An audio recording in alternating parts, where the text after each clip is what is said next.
So the theory of walkability, is that a theory that you developed? It is, but I think you give it too much credit. I mean, I call it the general theory of walkability as kind of a joke.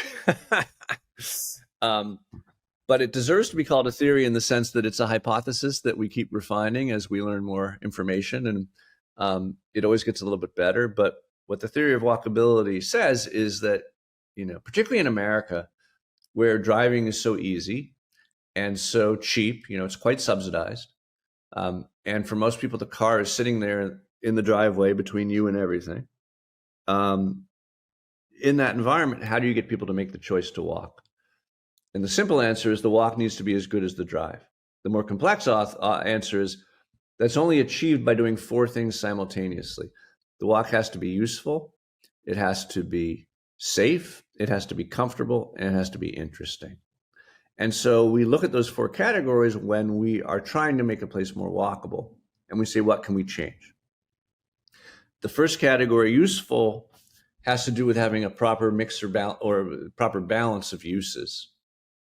Now, I should begin by saying the places where full, what I would call deep walkability, the places where a truly walkable lifestyle is possible are typically in our downtowns, on our main streets, in our village centers, the places that are pre-war and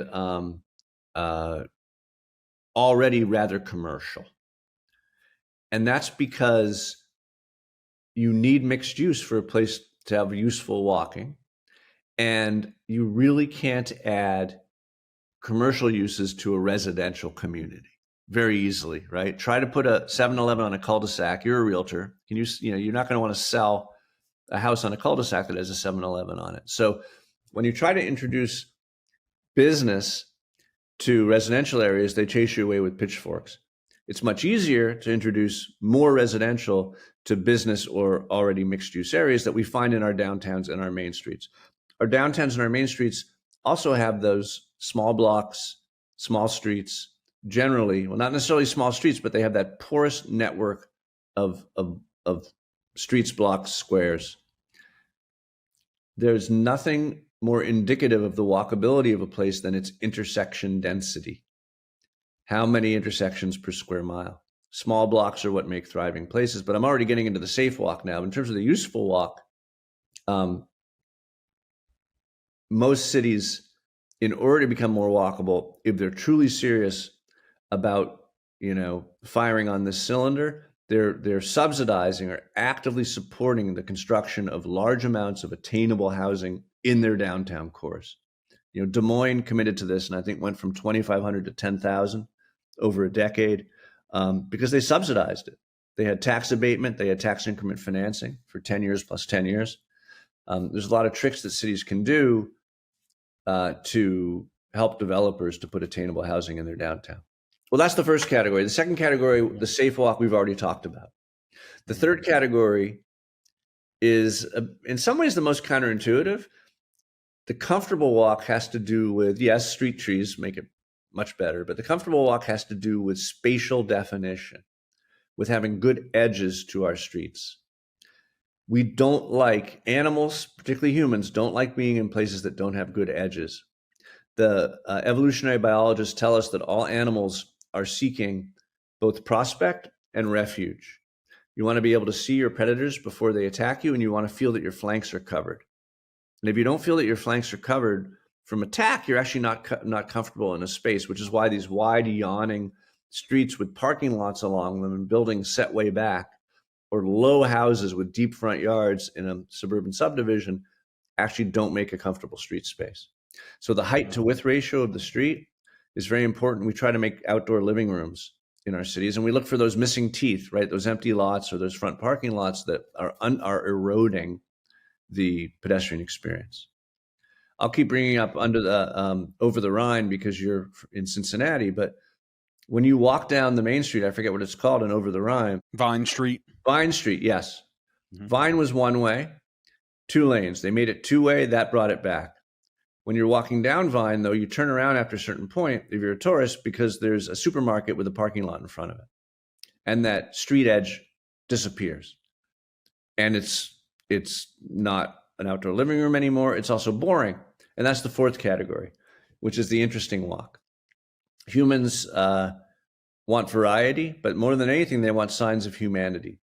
You know, we're among the social primates. Nothing interests us more than other humans. We want signs of humanity, if not other people around. And of course, the more signs of humanity you have, the more people you have, and the more this builds on itself. So that means no parking structures right up against the sidewalk edge, no blank walls up against the sidewalk edge. You don't allow the same building to run for 400 feet without becoming a different building, at least in its facade. And this will interest you as a realtor. When we build new places, which include quite large apartment buildings, we have what we call demise lines. And demise lines is this technique that we invented where you take a long building, 200, 300 feet long, and you force the developer to make it look like 2 or 3 buildings. What most apartment developers do these days, it drives me crazy, is they come up with like 6 different facades and they splash them all over the front of the building so that every 15 feet something else is happening, but it's incoherent.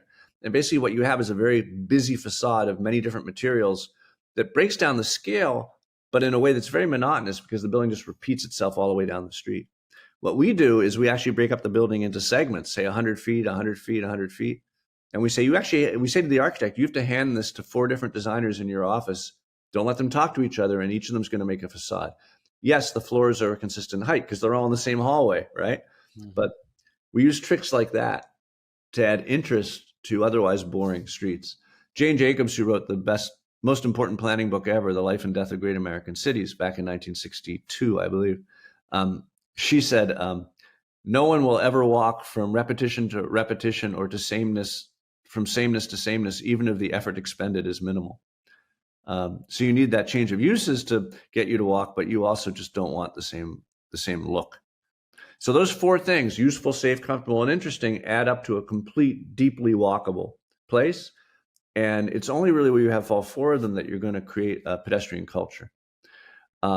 Most American cities have either a kernel of an old downtown or an old main street where that's already happening, or they have chunks of land that are big enough to, for example, in a city like Houston, which also has a great downtown or a pretty good downtown, opportunity to insert a chunk of new urbanism, right, that is fully mixed use and walkable.